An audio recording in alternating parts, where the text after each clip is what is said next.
Hello students and welcome back to Robokids young engineers garage YouTube channel. तो आपने अभी जिसे देखा वो था हमारा पहला ऑटोनॉमस रोबोट जिसे कहते हैं ऑब्जेक्ट डिटेक्टर रोबोट। ये रोबोट बेस्ड है हमारे अल्ट्रासोनिक सेंसर पर। तो जैसे आपने वीडियो में पहले देखा, इस रोबो का काम है अगर इसके आगे कोई ऑब्जेक्ट आता है तो ये अपने आप रुक जाता है, यानी कि ये ऑब्जेक्ट्स को पहचानता है। तो आज के इस वीडियो में हम देखने वाले इसी रोबोट की असेंबली, प्रोग्रामिंग और इसकी टेस्टिंग। तो आज का वीडियो बहुत ही इंटरेस्टिंग होने वाला है स्टूडेंट्स, हमारे साथ अंत तक बने रहिए। एंड इस रोबो की असेंबली से पहले आपको अल्ट्रासोनिक सेंसर की टेस्टिंग और इसके वर्किंग प्रिंसिपल के बारे में अगर जानना है तो उसलिए मैं आपको हमारे पिछले वीडियो का लिंक यहाँ ऊपर डाल देता हूँ, वहां जाकर देख लीजिएगा। और आइए अब इस वीडियो पर वापस आते हैं। तो आज इस वीडियो में हम इस रोबोट की पहले असेंबली करेंगे और उसके बाद इसकी प्रोग्रामिंग और फिर उसकी टेस्टिंग। तो आइए शुरू करते हैं इसकी असेंबली को और देखते हैं कि इस रोबोट को बनाने के लिए हमें कौन कौन से मैकेनिकल और इलेक्ट्रॉनिक पार्ट्स की जरूरत पड़ने वाली है। सो स्टूडेंट्स, ये हमारे पार्ट्स जो हमारे रोबो को बनाने के लिए यूज होने वाले हैं। सबसे पहले जो हमारी चैसी है वो बनेगी इस प्लेट से। यह एक 7x11 फ्लैट प्लेट और इसके साथ अब हम इस रोबो में कुछ नए पार्ट्स भी इस्तेमाल करने वाले हैं, जैसे कि ये बीओ मोटर। ये न्यू स्टाइल की हमारी बीओ मोटर है विच इज डेवलप्ड बाय रोबोकिड्स, और ऐसी दो मोटर्स का इस्तेमाल हम करेंगे। इसके साथ हम इस्तेमाल करने वाले हैं इन थिक व्हील्स का, और फ्रंट के लिए हम यूज करेंगे इस 3D प्रिंटेड कैस्टर व्हील का। और इन सब पर माउंट होगा हमारा आर नैनो ब्रिक, और आर नैनो ब्रिक को कवर करने के लिए हम इन एक्रेलिक केसिंग्स का इस्तेमाल करने वाले हैं। साथ में हम हमारे अल्ट्रासोनिक सेंसर को भी इसी रोबो पर माउंट करेंगे, और अल्ट्रासोनिक सेंसर को जोड़ने के लिए हम यहाँ पर 5 होल स्ट्रिप का इस्तेमाल करने वाले हैं। और इन सभी की कम्युनिकेशन प्रॉपर्ली हो इसलिए हम RJ11 केबल्स का इस्तेमाल करेंगे। यहाँ पर हमारे पास 2 साइज के RJ11 है, 2 जो है वो स्मॉलर साइज की और एक बिग साइज की। तो ये हमारे कुछ मैकेनिकल्स और इलेक्ट्रॉनिक पार्ट्स जो रोबोट बनाने में काम में आएंगे। आइए देखते हैं इन सभी को जोड़ने के लिए हमें किन टूल्स और किस तरीके के बोल्ट्स और नट्स की जरूरत पड़ती है। तो फ्रेंड्स, पार्ट्स देखने के बाद आइए देखते हैं टूल्स। तो ये हमारा इकलौता और इम्पॉर्टेंट टूल है 2.5 mm एलन की, और सब चीज़ों को जोड़ने के लिए हम यहाँ पर 4 mm के स्मॉल साइज बोल्ट यूज करेंगे। साथ ही में हमारे पास 4 mm विड्थ के कुछ मीडियम साइज बोल्ट भी है। ये हम एक्रेलिक प्लेट को हमारे नैनो शील्ड के साथ माउंट करने के लिए यूज करेंगे। और बाकी जगहों पर हमें इस तरीके के स्पेसर्स, छोटे स्पेसर्स का इस्तेमाल करना है। ये छोटे स्पेसर है 20 mm के, और इन्हें हम एक्रेलिक प्लेट और हमारे नैनो के बीच में इस्तेमाल करेंगे। और हमारे नैनो ब्रिक को हमारे चैसिस पर माउंट करने के लिए हम इस तरीके के 40 mm के बड़े स्पेसर्स का इस्तेमाल करेंगे। तो ये थे हमारे सारे पार्ट्स। आइए देखते हैं इसकी असेंबली। तो असेंबली की शुरुआत करते हैं हम हमारे चैसिस की फ्लैट प्लेट से, और साथ ही में हम इस्तेमाल करने वाले हैं इन 2 मोटर्स का। याद रखिएगा जब हम इन मोटर्स को माउंट करेंगे या ज्वाइन करेंगे हमारे इस प्लेट के साथ, तो हमारे जो शाफ्ट्स हैं इनको बाहर की डायरेक्शन में पॉइंट करना बहुत ज़रूरी है। तो ये मेरी दोनों ही मोटर की पोजीशन है। ये मेरी लेफ्ट व्हील की मोटर है और ये मेरी राइट व्हील की मोटर है। अब मैं इन्हें मेरे इस प्लेट पर कनेक्ट करने वाला हूँ। तो ये 11 होल्स अक्रॉस है। मुझे लेफ्ट साइड में सेकेंड लाइन में इसे कनेक्ट करना है, इस तरीके से होल को मैच करके। इसी तरीके से मुझे राइट हैंड में भी कनेक्ट करना है। तो आइए इसकी असेंबली करते हैं, और इन सभी को जोड़ने के लिए हम स्मॉल साइज के बोल्ट का इस्तेमाल करने वाले हैं।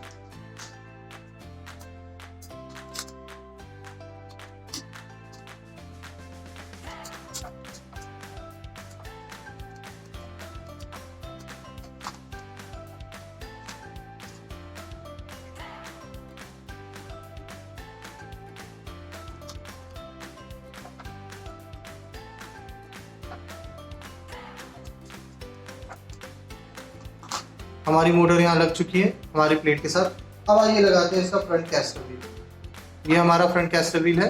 आप टॉप साइड पे देख सकते हैं यहाँ 3 होल्स है। हमें इसे सेंटर में लगाना है तो हम दोनों तरफ से 5 लाइंस छोड़ देंगे और मिडिल की लाइन में इसे इस तरीके से मैच करेंगे। हमें याद रखना है कि ये नॉच बाहर निकले और फर्स्ट और थर्ड होल में मुझे एक एक बोल्ट लगाकर इसे फिक्स कर देना है।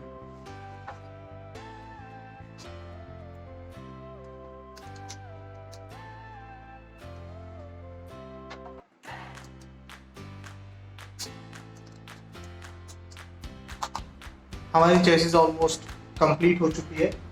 अब इस पर आइए लगाते हैं थिक व्हील्स। ये हमारे थिक व्हील्स है, इसे हमें बस कैविटी को मैच करके फिट कर देना।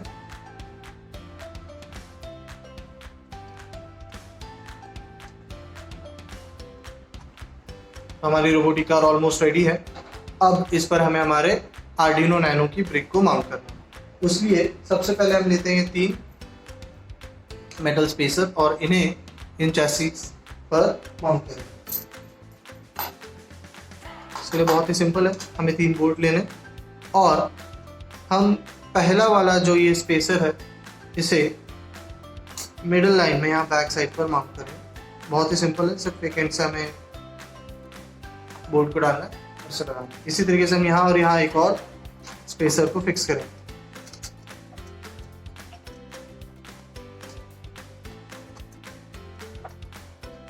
स्पेसर माउंट हो चुके हैं फ्रेंड्स। अब हमें हमारी एक्रिलिक प्लेट का बेस इस पर माउंट करना है। तो ये हमारी बेस एक्रिलिक प्लेट है, इस पर आप ये होल्स देख सकते हैं। हमें ये होल्स मैच करने हैं, आगे के 2 और यहाँ बीच का 1। ये मैच होने के बाद इसमें एक एक बोल्ट डालकर इस प्लेट को फिक्स कर दें।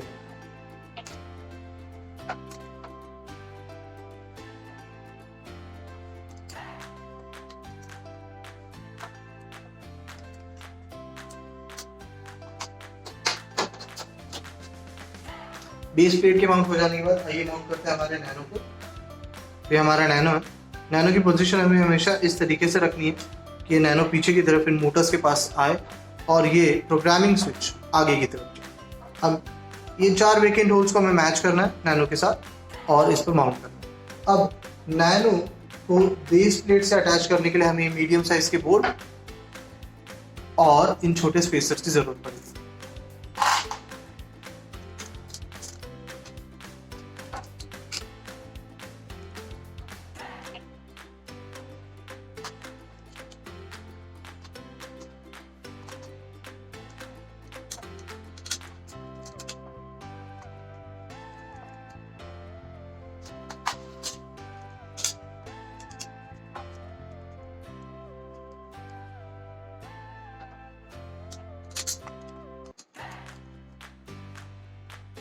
एक्रेलिक प्लेट और हमारे नैनो को माउंट करने के बाद अब आइए टॉप की जो प्लेट है उसे माउंट कर देते हैं इस तरीके से और इस पर छोटे वाले बोल्ट लगाकर हमारे नैनो को कंप्लीट कर देते हैं। अब याद रखिएगा हमें फिलहाल के लिए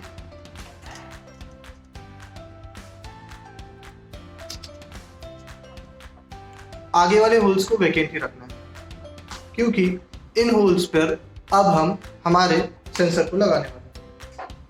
अब लेते हैं हमारा सेंसर। ये हमारा अल्ट्रासोनिक सेंसर है। इसके बेस पर अगर आप देखें तो यहाँ पर 2 रिटेनर्स हैं जहाँ पर हम हमारी 5 वोल्ट स्ट्रिप्स को कनेक्ट करने वाले हैं। अब 5 वोल्ट स्ट्रिप को कनेक्ट करने के लिए हम फिर से वही स्मॉल साइज के बोल्ट का इस्तेमाल करेंगे।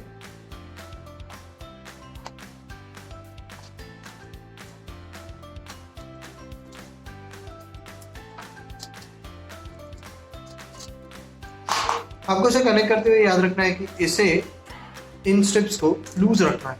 इसका रीज़न मैं आपको बाद में बताऊंगा कि क्यों हमने इसे इस तरीके से लूज रखा है। अब आइए माउंटिंग करते हैं इन दोनों की। अभी आगे जो विकेंट होल आपको दिख रहा है इस पर मुझे इन स्ट्रिप्स को मैच करना है। एक 5 वोल्ट स्ट्रिप यहाँ मैच होगी और दूसरी यहाँ। इसके बाद हम इन्हें एक एक बोल्ट लगाकर फिक्स कर देंगे।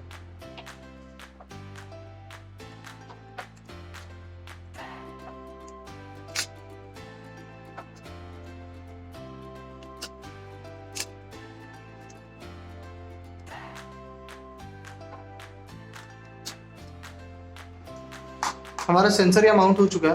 अब हम इस सेंसर के नीचे के जो ये 2 बोल्ट हैं इन्हें टाइट कर सकते हैं।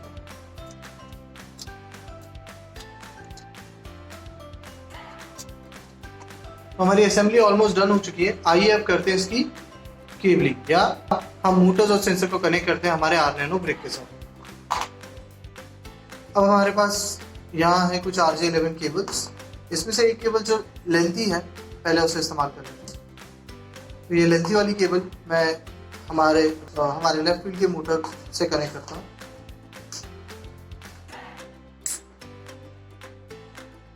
और यहाँ इसे कनेक्ट कर देंगे मोटर कनेक्टर नंबर 1 पर। इसके बाद मैं एक स्मॉल केबल लेता हूँ और इसे कनेक्ट कर देता हूँ मोटर कनेक्टर नंबर 2 पर। तो ये हमारी मोटर्स के कनेक्शन हो गए। अब हमें कनेक्ट करना है हमारा अल्ट्रासोनिक सेंसर। अब इस अल्ट्रासोनिक सेंसर को मैं कनेक्ट करने वाला हूँ ADC 1 पर। तो ये कनेक्शन बहुत ईजी होने वाला है। तो फ्रेंड्स, हमने हमारे ऑब्जेक्ट डिटेक्टर की असेंबली कंप्लीट कर ली है। अब आइए इसकी प्रोग्रामिंग करते हैं। प्रोग्रामिंग से पहले मैं आपको बता दूं कि हमें इसे किस तरीके से प्रोग्राम करना है या इसका ऑपरेशन क्या होने वाला है, इस पर एक रिवीजन कर लेते हैं। तो ये रोबोट नॉर्मली फॉरवर्ड डायरेक्शन में चलता रहेगा, और अगर इसके आगे कोई ऑब्जेक्ट आ जाता है, समझ लीजिए यहाँ पर या 5 या 10 सेंटीमीटर के डिस्टेंस पर, तो ये रोबोट अपने आप रुक जाएगा। ये एक तरीके का एक सेफ्टी फीचर है जो बहुत सारे रोबोट्स में होता है और बहुत सारी कार्स में भी होता है। तो आइए देखते हैं इसकी प्रोग्रामिंग और उसके बाद करते हैं इसकी टेस्टिंग। तो फ्रेंड्स, आइए देखते हैं प्रोग्रामिंग हमारे ऑब्जेक्ट डिटेक्टर रोबोट की। तो यहाँ हमने सॉफ्टवेयर ओपन कर लिया है एंड इस प्रोग्रामिंग में हमें सिंपल रखना है सभी चीज़ों को। जैसे मैंने आपको पहले बताया कि रोबो में सिर्फ 2 ऑपरेशंस होंगे। जब कोई ऑब्जेक्ट इस रोबो के सामने नहीं होगा तो रोबो फॉरवर्ड जाएगा, और जब कोई ऑब्जेक्ट वहाँ पर आ जाएगा तो रोबो को स्टॉप हो जाना चाहिए। तो पहला ब्लॉक हमारा एज यूजुअल आर्डिनो प्रोग्राम का ब्लॉक जो हमेशा की तरह होता है वही। यहाँ पर मैं आपको कुछ नई प्रोग्रामिंग टेक्निक्स के बारे में बताने वाला हूँ। अब क्योंकि हम हमारे सेंसर में डिस्टेंस को मेजर करने वाले हैं, तो आइए एक नया ब्लॉक बना लेते हैं ताकि जो हमारे सेंसर का मेजर्ड डिस्टेंस है वो उस एक नए ब्लॉक में स्टोर हो। तो नया ब्लॉक किस तरीके से बनाना है ये देखते हैं। सबसे पहले यहाँ डेटा इन ब्लॉक्स में जाना है। यहाँ मेक अ वेरिएबल का ऑप्शन आपको सेलेक्ट करना है। इसमें मैं एक नया ब्लॉक बनाता हूँ जिसका नाम रखता हूँ DIST, short form for distance. अब मैंने जैसे ही ये वेरिएबल बनाया, मेरे पास डिस्टेंस नाम के 5 ब्लॉक आ गए। अब ये एक तरीके से खाली जगह है जहाँ पर हम हमारे सेंसर की रीडिंग को स्टोर करेंगे। तो आइए प्रोग्राम की शुरुआत करते हैं। तो सब कुछ फॉरएवर ब्लॉक से शुरू होगा। फॉरएवर में सबसे पहले मुझे सेंसर का डेटा हमारे बोर्ड में लेना है। उसके लिए क्या करेंगे, यहाँ पर हमारे पास डेटा इन ब्लॉक्स में दूसरा ब्लॉक है सेट डिस्टेंस टू 0। इस 0 की जगह पर मैं हमारे अल्ट्रासोनिक प्रोग्राम वाला ब्लॉक डाल देता हूँ, रीड अल्ट्रासोनिक। अब हमने क्योंकि सेंसर ADC 1 पे लगाया है, तो जैसे कि हमने पिछले प्रोग्राम में भी पढ़ा था कि ADC 1 पे लगाने पर ट्रिगर पिन हो जाती है पिन नंबर 14 और एको पिन हो जाती है पिन नंबर 15। अब इस ब्लॉक की वजह से क्या होगा कि डिस्टेंस में हमारे जो भी सेंसर की रीडिंग आएगी वो अपने आप स्टोर हो जाएगी। यानी डिस्टेंस नाम का जो हमने वेरिएबल बनाया है उसके अंदर हमारे सेंसर की रीडिंग ऑटोमेटिकली स्टोर हो जाएगी। अब इस रीडिंग को रीड करने के बाद हमें फैसला लेना है कि कोई ऑब्जेक्ट सामने है तो रुक जाए या फिर आगे चले जाए। तो इस तरीके के कामों के लिए एक नए टाइप के ब्लॉक का आज हम इस्तेमाल करेंगे जिसे कहते हैं इफ एल्स ब्लॉक। ये कंट्रोल में आपको 5 नंबर के ब्लॉक पर मिल जाएगा, इफ एल्स। ये बहुत ही सिंपल ब्लॉक है। यहाँ पर हमें इस इफ के अंदर एक कंडीशन है। इस कंडीशन को मैं इस तरीके से बनाऊंगा कि अगर मेजर किया हुआ डिस्टेंस 5 सेंटीमीटर से कम है, यानी कि कोई ऑब्जेक्ट हमारे सेंसर के 5 सेंटीमीटर से कम वाले डिस्टेंस में आता है, तो हमें रोबोट को रोक देना है, एल्स हमें रोबोट को फॉरवर्ड ले जाना है। यानी अगर डिस्टेंस 5 सेंटीमीटर से कम है तो रोबोट रुक जाएगा, वरना रोबोट फॉरवर्ड जाएगा। तो सबसे पहले वो कंडीशन बना लेते हैं। उसलिए हमें जाना है ऑपरेटर्स में। अब ऑपरेटर्स में जाने के बाद यहाँ पर हमारे पास कुछ हेक्सागोनल 3 ब्लॉक्स है। इसमें से मैं पहला वाला ब्लॉक लेता हूँ जो कि लेसर देन वाला ब्लॉक है। इस ब्लॉक में मैं लेफ्ट साइड में डिस्टेंस नाम का ये ब्लॉक डाल देता हूँ। अब इससे क्या होगा फ्रेंड्स कि सेंसर का डेटा जो भी रीड होगा वो डिस्टेंस नाम के ब्लॉक में आएगा। अगर ये ब्लॉक के अंदर के नंबर्स 5 से कम है, यानी 5 सेंटीमीटर से कम है, तो हमें रोबोट को रुकवाना है। तो जब हमें रोबोट को स्टॉप करना है तो हम यहाँ पर 2 चीज़ें करेंगे। पहली बात तो वो LCD पर दिखाएंगे और दूसरा रोबोट का एक्चुअल में स्टॉप करेंगे। तो LCD पर दिखाने के लिए हमें पहले क्लियर वाला ब्लॉक यूज़ करना है, फिर LCD सेट कर्सर 0 पोजीशन 0 और शो टेक्स्ट में हम LCD पर दिखाएंगे स्टॉप, यानी कि कोई ऑब्जेक्ट सामने आ गया है, हमें रोबो को रुकवाना है। अब अगर रोबो को रोकना है तो आपने पुराने प्रोग्राम में भी पढ़ा होगा और देखा होगा कि हम हमारे मोटर्स को किन पिन से कनेक्ट करते हैं। तो हमारी पहली पिन है डिजिटल पिन नंबर 2, दूसरी पिन है PWM पिन नंबर 3, उसके बाद हमारे राइट व्हील के लिए हम यूज़ करते हैं पिन नंबर 4 और पिन नंबर 5। तो ये चारों पिन की मदद से हम हमारे रोबोट को मूव करते हैं अलग अलग डायरेक्शन में। अब अगर हमें रोबो को रोकना है तो हम इन सभी पिन्स को 0 और लो कर देते हैं, यानी पिन नंबर 2 लो हो जाएगी, 3 0 हो जाएगी, 4 लो हो जाएगी और 5 0। अब इस तरीके के आउटपुट को देने पर हमारा रोबोट रुक जाएगा। तो ये कब करना है? जब कोई ऑब्जेक्ट 5 सेंटीमीटर से कम डिस्टेंस में आए, वरना यानी एल्स हमें रोबोट को फॉरवर्ड ले जाना है। तो अब यहाँ पर एल्स में हमें रोबोट को फॉरवर्ड ले जाने वाली प्रोग्रामिंग करनी है।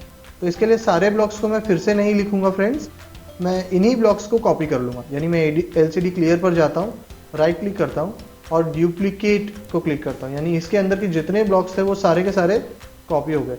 अब एल्स में मैं स्टॉप की जगह पर लिखता हूँ फॉरवर्ड, यानी कि रोबोट को फॉरवर्ड ले जाना है। अब अगर हमें रोबोट को फॉरवर्ड ले जाना है तो किस तरीके के आउटपुट को देना है, ये हम हमारे पिछले प्रोग्रामिंग में भी देख सकते हैं, स्पीड कंट्रोल ऑफ रोबोट में। उसकी लिंक मैं यहाँ पर ऊपर डाल देता हूँ, अगर आप कंफ्यूज्ड है तो वहाँ से एक बार रेफरेंस ले सकते हैं। तो मैं इस बार रोबो को 150 की स्पीड से फॉरवर्ड ले जाऊँगा। तो लेफ्ट मोटर के लिए लो 150 इस तरीके के आउटपुट को देना है। राइट मोटर के लिए हमें हाई और 150 की स्पीड के लिए हमें मैक्सिमम काउंट 255 से 150 को माइनस करना है। इसके बाद जो नंबर आएगा वो पुट करना है, जो कि है 105। तो इस तरीके का आउटपुट देने पर हमारा रोबोट फॉरवर्ड जाएगा। अब ये हो गई हमारी प्रोग्रामिंग, बहुत ही सिंपल है। पहले हमने डिस्टेंस को मेजर किया और उसे डिस्टेंस नाम के एक ब्लॉक में स्टोर किया, फिर चेक किया कि वो डिस्टेंस 5 सेंटीमीटर से कम है या नहीं। अगर वो 5 सेंटीमीटर से कम है तो रोबोट रुक जाएगा, वरना रोबोट फॉरवर्ड जाएगा। तो ये हमारा प्रोग्राम हो चुका है ऑलमोस्ट कंप्लीट। सिर्फ अब यहाँ पर हम एक वेट का ब्लॉक ऐड करते हैं इफ़ एल्स के ब्लॉक के ख़त्म होने के बाद, और इस वेट को मैं 0.2 सेकेंड्स कर देता हूँ। ये मैंने इसलिए यहाँ पर पुट किया है क्योंकि जब भी हम LCD पर कोई डेटा दिखाते हैं और उसके बाद फ़ौरन उसे क्लियर कर देंगे तो उस पर क्या लिखा हुआ आया है ये हमें पता नहीं चलता, इसलिए हमने एक छोटा सा डिले यहाँ पर ऐड किया हुआ है। तो हमारा प्रोग्राम ऑलमोस्ट कंप्लीट हो चुका है स्टूडेंट्स। अब इसे सेव कर लेते हैं और इसे हमारे रोबो में डंप करके इसका आउटपुट चेक कर लेते हैं। पहले इस प्रोग्राम को सेव करते हैं। मैं इसे सेव करने वाला हूँ by the name object detector. अब हमारे रोबो को यहाँ पे कनेक्ट कर लेते हैं एंड कनेक्ट करने के बाद देखते हैं ये कनेक्ट किस तरीके से होता है, या एंड अप करते हैं इसे अपलोड।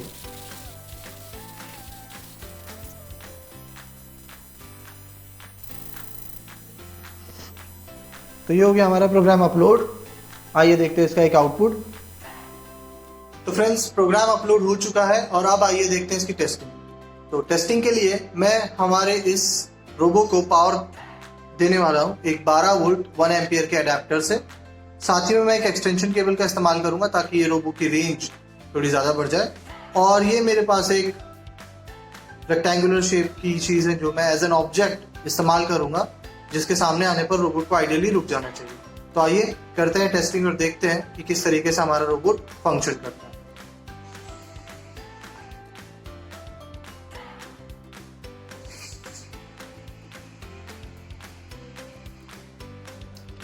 तो फ्रेंड्स ये था हमारा ऑब्जेक्ट डिटेक्टर जिसकी प्रोग्रामिंग और टेस्टिंग हमने अभी आपको दिखाई।